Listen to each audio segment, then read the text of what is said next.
hozir bolalar shaharda ulg'aygani yaxshi deb o'ylaysizmi, qishloqdami?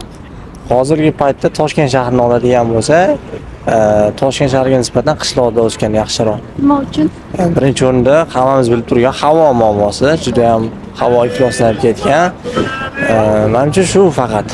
Ikki tomonni ham ustunliklarini sanab bera olasizmi? Ha, faqat agarda qishloqda ulg'aysa, bola baquvvat, kuchli bo'lib yetishadi. Immuniteti ham ancha baquvvatroq bo'ladi, lekin ta'limga keladigan bo'lsak, ta'lim tizimi Toshkent shahrida ayniqsa ancha kuchliroq. Shuning uchun ta'limda orqada qolib ketish ehtimoli kattaroq bo'ladi. Vaziyatga bog'liq. Endi shaharda ulg'aysa ko'proq infrastruktura rivojlangan, ta'lim olishi, mana shu jihatda shaharda yashashsa yaxshiroq. Qishloq joylarda o'qish qisman pastroq shaharga qaraganda. Ta'lim olish, masalan, internetdan foydalanish qishloqlarda svязь yaxshi emas.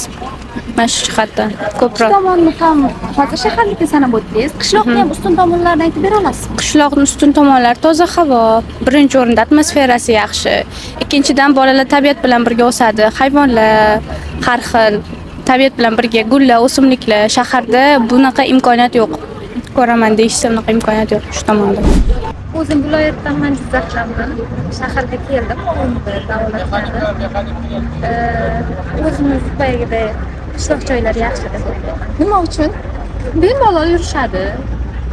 Yashagan sharoitiga qarab hamma xulosa chiqaradi-ku. O'zimiz siqilib ketdik. To'g'risi, bolalarimiz. Shaharda o'rganganlar shaharga moslashgan, shunday sharoitda yashashadi. Endi o'qish sharoitlarini aytmasa, lekin bemalol yurish bo'yicha menimcha o'zim yashagan joydan kelib chiqibdi. Ikki tomonni ham ustunliklarini sanab bera olasizmi? Ustunligi ma'qul. Ustunlikka keladigan bo'lsak, endi shaharda imkoniyat ko'proq. O'zim logopedga kelganman. O'sha tarafdan ustunlik ko'proq bo'ldi. Tez davolatib kelganman. O'zimizda yillab yurganmiz. O'sha tarafdan ko'proq ustunlik ko'rdim men o'zim. Yaxshi bo'lib ketyapmiz, Xudoga shukr. Alhamdulillah. Yaxshi, ancha yaxshi. O'sha taraflarni ayta olaman. Bilim tarafdan bor endi. Bu yoqdan olib kelaveradigan ko'p. Aytaversa ko'p chiqadi. Shaharda. Nima uchun? Qishloqda endi meni bolam 7 katta bo'ldi. Endi ba'zi bolaga sharoit kerak. O'qishiga, bo'lishiga sharoit bo'lgani yaxshi-da. Ikkalasini qaysi ustun tomonlari bor deb o'ylaysiz? Sanab bera olasizmi? Ustun tomoni. Qishloqda svetli yo'q deb o'ylayman. Ana o'chadi, ko'p o'chadi deshadi. Suvda ko'p narsadan problema bo'ladi deb o'ylayman qishloqda. Bu yoqda yaxshiroq. Shu yoqqa qaraganda. O'qishlar sharoit ko'proq bu yoqda, noldagi. Hozir qishloq ham shahar ham sharoit bir xilki. Endi shahar yaxshiroq-da nisbatan. Nima uchun? Bir ko'p sharoit. Repetitor qishloqda ham bor, kamroqda. Qaysi ustunroq, ikkalasini ham ustun tomonlarini sanab bera olasizmi? Ustun tomonlari ko'pchilik mana nima mutaxassislar o'zini shaharga uradi-ku, shuning uchun shahar sal nimaroq. Ta'lim sifatida. Ta'lim. Qishloqda-chi? Qishloqda ham hozir yaxshi. Qishloqliklar ham, shaharliklar ham hozir o'qituvchilar, repetitorlar bir xil oylikka-ku. Yaxshi oyliklar. Ikkalasi ham yaxshi taraflari bor. Shaharda bo'lsa, o'qish oson bo'ladi. Qishloqda sal qiyinroq, lekin tarbiya qanaqadir yaxshiroq bo'ladi deb o'ylayman. Har xil, hammaga har xil. Bu shaharning ham o'ziga yarasha foydalari bor, qishloqning ham o'ziga yarasha foydalari bor. Sanab bera olasizmi shularni?